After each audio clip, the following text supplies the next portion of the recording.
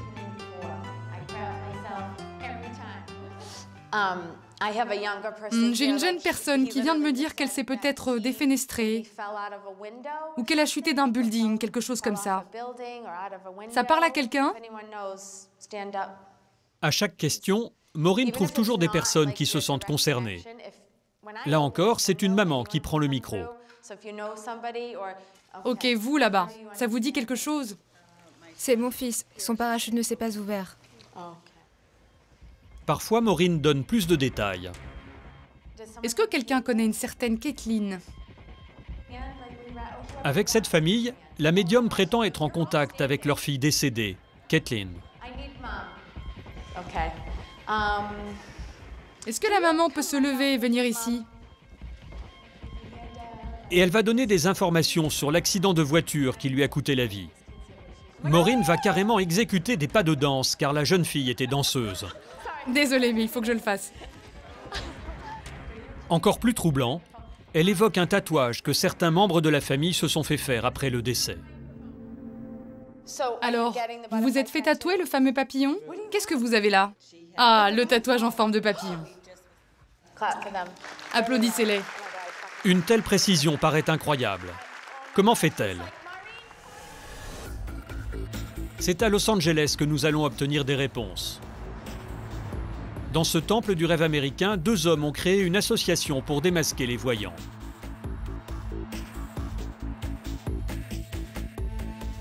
Mark et son collègue Jim font partie d'un collectif en guerre contre les escrocs du paranormal. Nous leur avons montré le spectacle de Maureen. Quand Maureen pose des questions au public, elle tape dans le mille à chaque fois. Est-elle vraiment capable de parler aux morts? Ou s'agit-il d'une supercherie? Plus l'audience est importante, plus la probabilité de trouver quelqu'un de concerné est grande. Tu peux dire n'importe quoi, du genre « Je vois des oranges » et quelqu'un va se lever et dire « Moi, j'ai vu en arrivant un petit vendeur d'oranges sur l'autoroute. » Mais parfois Maureen est précise. Souvenez-vous, avec la famille de la jeune fille décédée dans un accident de voiture, Maureen donne des détails sur l'accident. Elle exécute des pas de danse et elle parle d'un tatouage en forme de papillon. Comment connaît-elle ces détails intimes? Jim et Mark ont une explication très rationnelle pour décrypter ses prouesses. Ils sont persuadés que Maureen utilise Internet pour préparer ses shows. Quand on achète un billet pour un spectacle de Maureen, il faut remplir un formulaire et donner son nom. Maureen connaît donc toujours à l'avance l'identité des spectateurs. Elle savait que la famille de Kathleen serait présente ce jour-là. Il lui était donc possible d'obtenir facilement des informations. Regardez, quand je tape le nom Kathleen, le mot funérailles ressort. Jeune femme, morte dans un accident de voiture. Tout est dans les journaux. Il y a des tonnes d'informations. C'est juste sur la page 1. Et si vous allez sur les réseaux sociaux, regardez cette photo. C'est la pose que Maureen a réalisée. Elle a fait ses pas de danse. Bien sûr, c'est parce que la photo est sur le site de Caitlin. Sur le web, on trouve même la photo du fameux tatouage. Ça a l'air impressionnant face à 300 personnes, alors que pour obtenir ces informations, ça ne prend que 5 minutes sur Internet. D'après Jim et Mark, il serait assez simple de se faire passer pour un grand voyant. Mark a d'ailleurs réalisé l'expérience pendant plusieurs mois. Il est employé de mairie, mais surtout passionné de magie. Et il s'est fait passer pour un voyant à la télévision pour démontrer qu'il était très facile de berner le public. Pour notre reportage, Mark a accepté de se prêter à nouveau à ce petit jeu. Ce soir, avec la complicité de cette librairie, il va proposer des consultations de voyance. Pour nous assurer qu'il n'y aura aucune triche, nous allons nous-mêmes choisir au hasard des clients dans la boutique.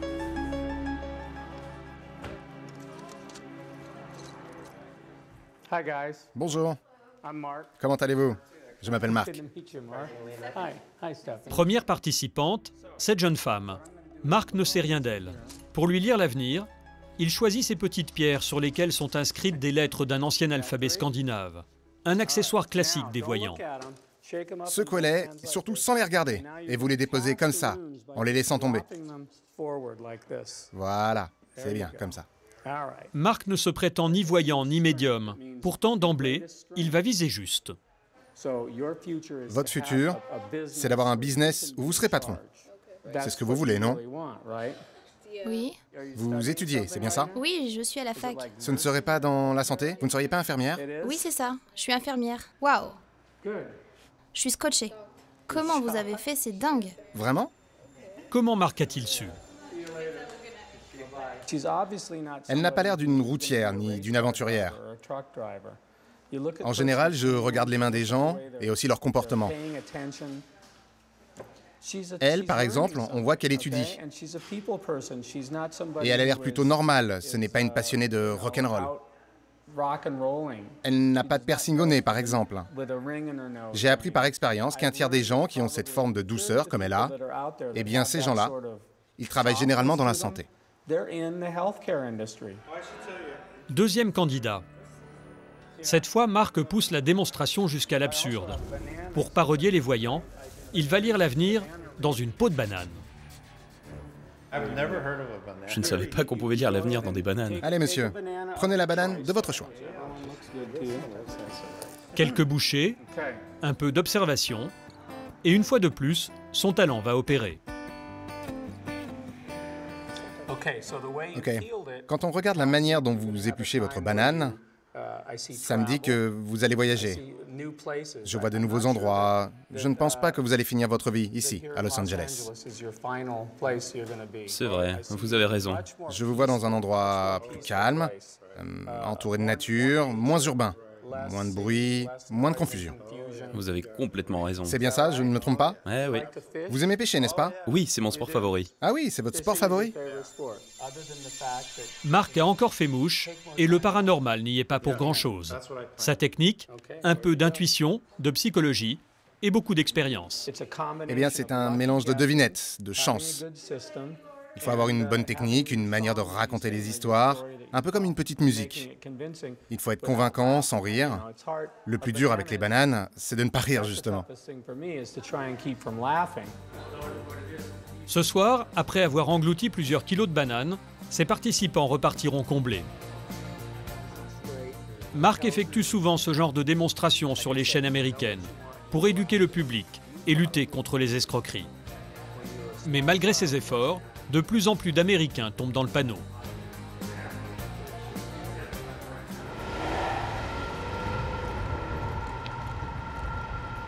Retour du côté de Boston.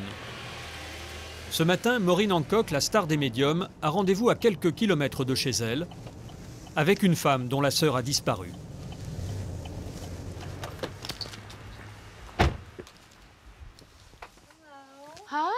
Bonjour, je suis ravie de vous voir. Patricia a 41 ans. Elle vit dans cette maison avec sa famille. Sa sœur Debbie a disparu il y a 12 ans sans laisser de traces. Patricia aimerait que Maureen l'aide à obtenir des informations. Regarde, c'est elle là. Elle a mon bébé dans les bras, quand il était tout petit. D'après Maureen, il n'y a plus d'espoir. La jeune femme serait décédée. Je suis sûre que ta sœur est décédée. Et au fond de ton cœur, je pense que tu le sais. Il y a eu des signes, tu t'en es rendu compte. Tu le sais, n'est-ce pas? Oui. Elle ne serait jamais partie. Oui, oui, elle n'aurait jamais quitté ses enfants. Elle me le dit en ce moment. Elle me le jure. Au moment de sa disparition, Debbie avait 30 ans. Elle vivait avec son mari et ses 2 enfants. Son compagnon a très vite été suspecté de l'avoir tuée. Mais faute de preuves et en l'absence de corps, l'affaire a été classée sans suite. Aujourd'hui, le mystère reste entier. Allez, on y va. Ok, c'est parti. Maureen prétend entrer en contact avec l'esprit de Debbie. Elle se rend à 1 heure de route de là, dans un endroit où la jeune femme a été aperçue pour la dernière fois. C'était sur ce parking. À l'époque, Debbie travaillait dans ce café avec son mari. Des témoins affirment que le jour de sa disparition, le couple se serait disputé en rentrant chez eux. Le mari aurait-il commis un acte irréparable? À quelques centaines de mètres du parking, Maureen éprouve tout d'un coup une étrange sensation. Je pense qu'ils se sont arrêtés ici, là, dans ces bois. C'est ce que me dit Debbie. Quand j'ai ce genre de connexion avec les esprits, j'ai l'impression d'être malade. En ce moment, j'ai très mal au ventre. À en croire l'esprit de Debbie, le crime aurait eu lieu dans ce bois. Quand je regarde sa photo, elle me dit « C'est bien là, tu as raison ». Je revois la scène, c'était la panique. Elle criait, il criait. Elle disait « Je te déteste ». Et là, il l'a attrapée et il l'a étranglée. Elle me dit « Je suis morte immédiatement, je n'ai pas souffert ». La scène s'est-elle déroulée comme le décrit Maureen? Pour convaincre Patricia, la médium tente quelque chose. C'est quoi ça?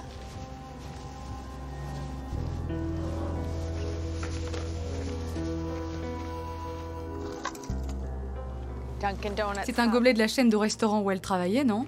C'est là où elle travaillait? C'est Debbie qui m'a montré le gobelet. C'est un signe. Heureux hasard ou message de l'au-delà? Patricia, elle, y voit un signe céleste. Reste à expliquer la disparition du corps. Et là aussi, Maureen a un scénario. À 2 pas du restaurant où travaillaient Debbie et son mari, il y a un incinérateur à déchets. Le lieu idéal pour se débarrasser d'un corps. C'est ce que j'entends. J'en suis sûre. J'en suis sûre. Je pense qu'elle a été brûlée dans cet incinérateur à déchets. C'est pour ça qu'on n'a retrouvé aucune trace d'elle. Un scénario incertain, mais plausible. En tout cas pour Patricia, c'est un soulagement. Elle cherche des réponses depuis près de 12 ans. Là, Debbie me dit, c'est bon, affaire classée. Tous mes doutes sont clarifiés. Je le ressens, tu as raison. Je pense que ça s'est passé comme ça.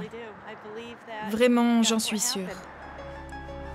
Chaque mois, Maureen reçoit des dizaines d'appels pour retrouver des personnes disparues.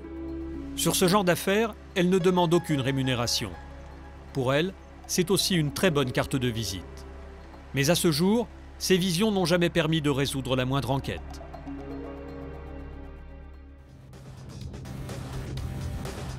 Aux États-Unis, l'intrusion d'un médium dans les affaires de police est fréquente. Le message est souvent bienveillant, pourtant les conséquences peuvent être dramatiques. Surtout quand les médiums s'adressent à des millions de téléspectateurs. Ce soir-là, un animateur a fait venir Sylvia Brown, une célèbre voyante américaine. Sur le plateau, face à elle, Les parents désespérés d'un garçon de 11 ans. Il a disparu depuis plusieurs mois. La médium prétend savoir ce qui lui est arrivé. Est-ce qu'il a été enlevé? Oui, il a été enlevé, c'est ça. Il y a une description de la personne qui a fait ça? Oui, il avait une allure espagnole, mais étonnamment, il portait des dreadlocks. Est-ce qu'il est toujours en vie? Non. Les parents viennent d'apprendre en direct la mort de leur fils. Sauf que ce soir-là, la voyante a commis un terrible dérapage. Nous avons retrouvé les parents du garçon, à Richwoods. C'est dans ce petit village du Missouri que tout a commencé. Il y a 10 ans, un soir d'automne, le fils de Pamela et Craig Akers disparaît. Il n'a que 11 ans. Très vite, le couple alerte la police. Dès que nous avons compris que Sean n'était pas uniquement en retard pour le dîner, on s'est mis à faire des avis de recherche. C'est l'un des premiers que nous avons fait. On offrait une récompense de 8 000 €. À l'époque, le moindre mètre carré est passé au crible. Policiers, amis, voisins, tout le monde s'y met. Mais Sean reste introuvable. Des dizaines de médiums vont alors s'intéresser à l'affaire. Et en désespoir de cause, Pamela et Craig finissent par participer à cette émission. Le cauchemar ne va pas s'arrêter là. Très vite, une autre vedette de la voyance les pousse à entreprendre des fouilles près de chez eux, dans cette gare. Il s'appelle James Van Praag. Il leur certifie que le cadavre de Sean est caché dans ces wagons. Il n'arrêtait pas de nous dire « on s'approche, il est là, il vous appelle ». Il disait « vous ne l'entendez pas, il vous appelle, il appelle votre nom, vous ne l'entendez pas ?» Ce sont des mots que je n'oublierai jamais. Je n'oublierai jamais ce que j'ai ressenti à ce moment-là. Les fouilles ne donnent rien. Les parents n'y croient plus. Mais 4 ans plus tard, un incroyable coup de théâtre survient. Alors qu'ils enquêtent sur une affaire d'enlèvement, les policiers tombent nez à nez avec Sean. Pendant toutes ces années, le jeune garçon était séquestré à 1 heure de route de chez lui par ce pédophile. L'homme sera condamné à la prison à perpétuité. Sean a subi les pires sévices, mais il est vivant. Et pour ses parents, c'est un miracle. Aujourd'hui, il a repris le cours de sa vie. Mais Pamela et Craig, eux, en veulent toujours aux 2 médiums qui ont profité de leur détresse. D'autant plus qu'ils n'ont jamais été inquiétés.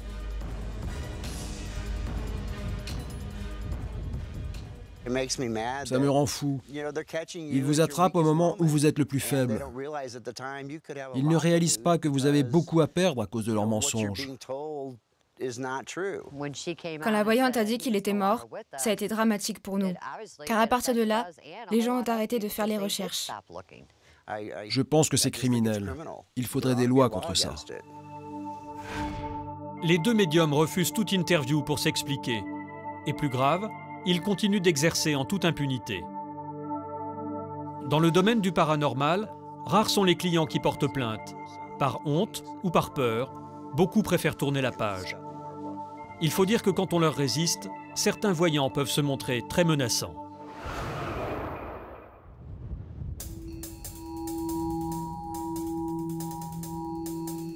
Retour en France, à Marseille. Gérard a perdu une fortune dans la voyance, près de 270 000 €.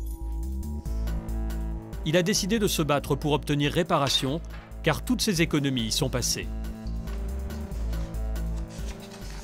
Alors en chèque, j'ai perdu à peu près 150 000 €.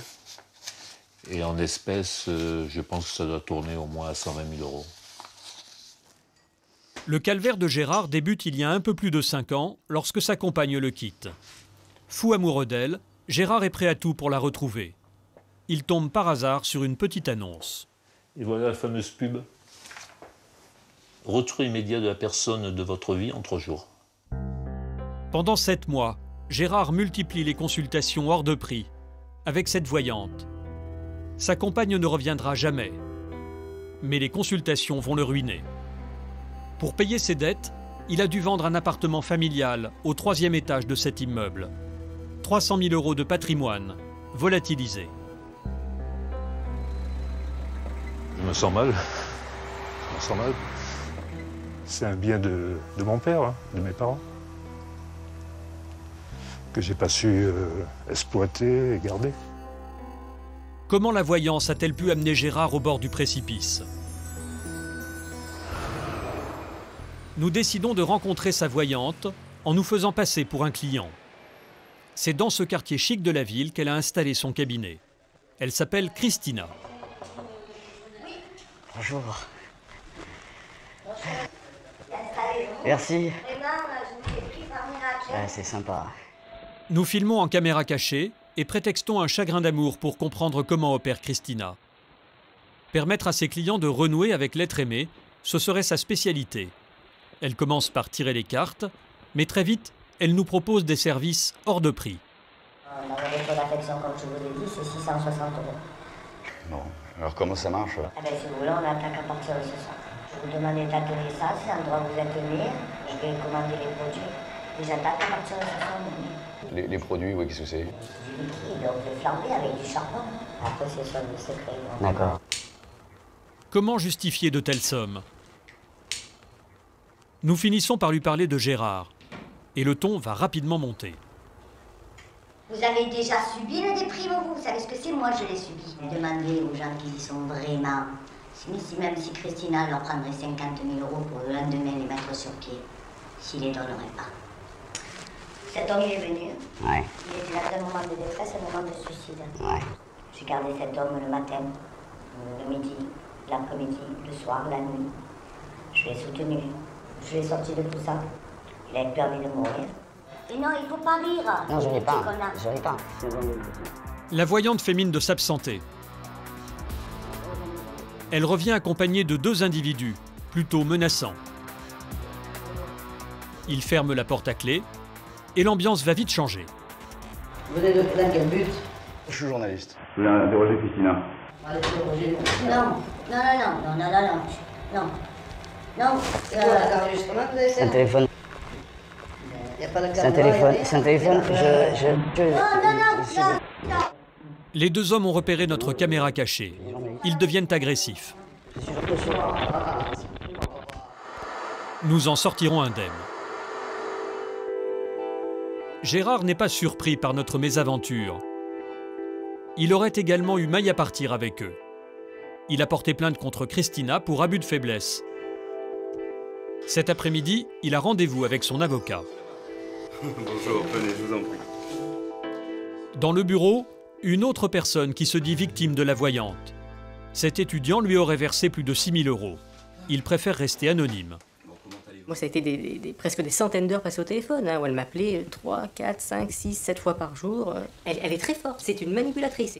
Elle vous met en confiance, elle vous dit ce que vous avez envie d'entendre.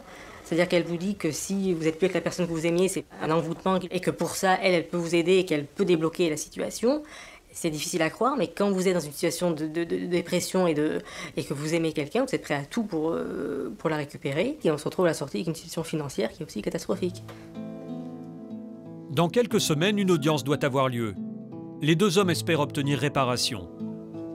En France, ce type de pratique se développe à très grande échelle. Et désormais, pour vous piéger, les voyants utilisent Internet. Sur le web, des centaines de sites proposent des consultations téléphoniques payantes.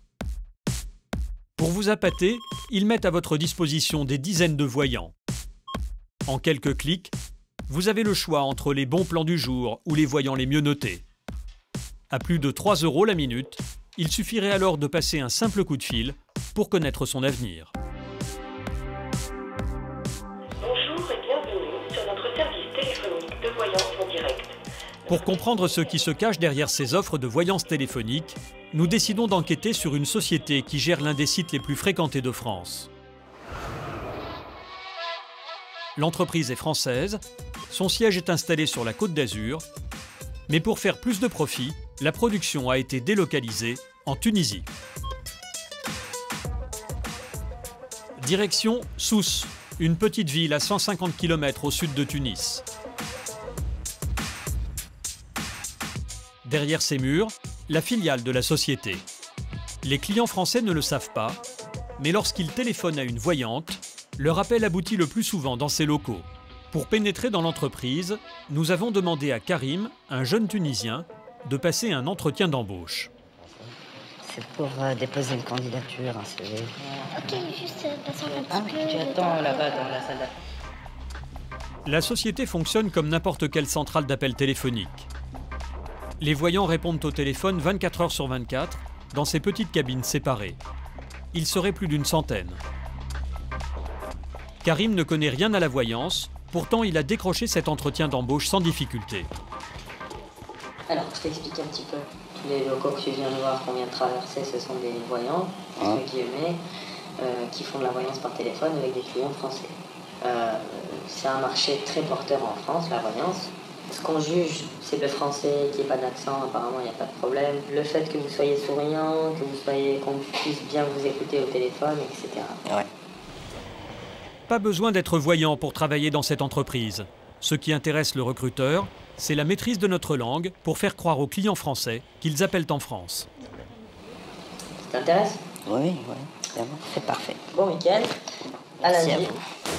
Karim est embauché au tarif de 225 € par mois, un peu plus que le SMIC tunisien.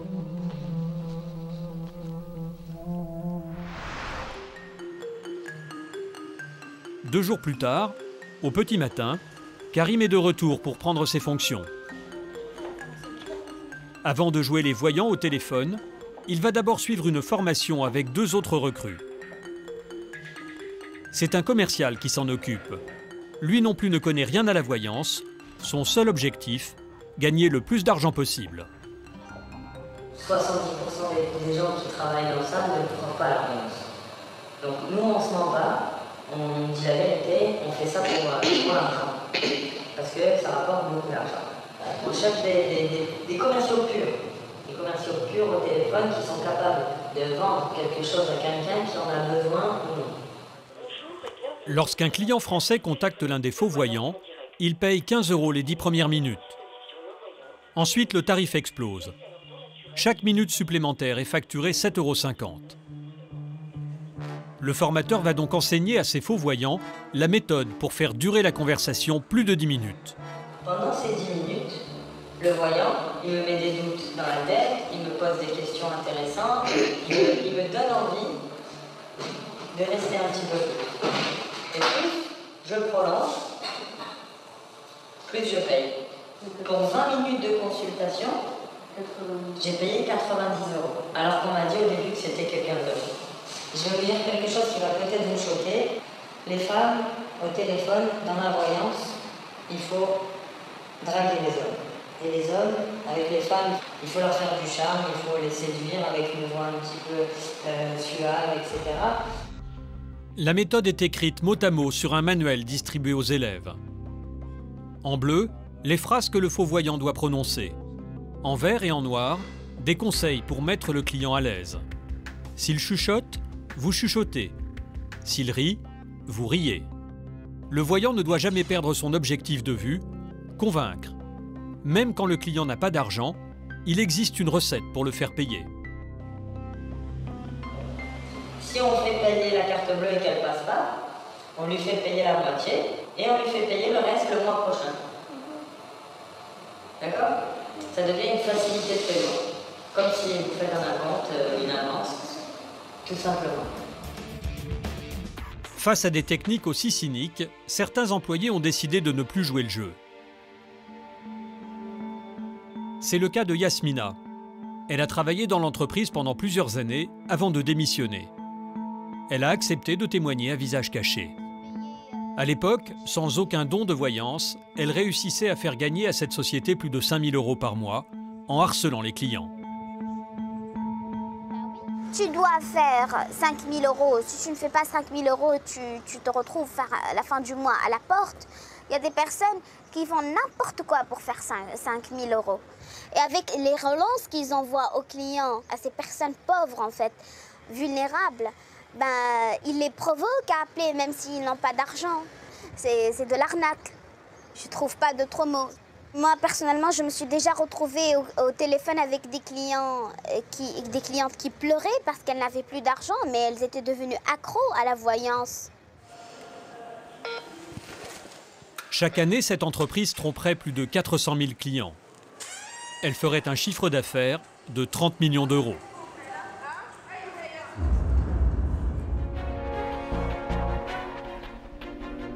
Retour à Marseille, au palais de justice.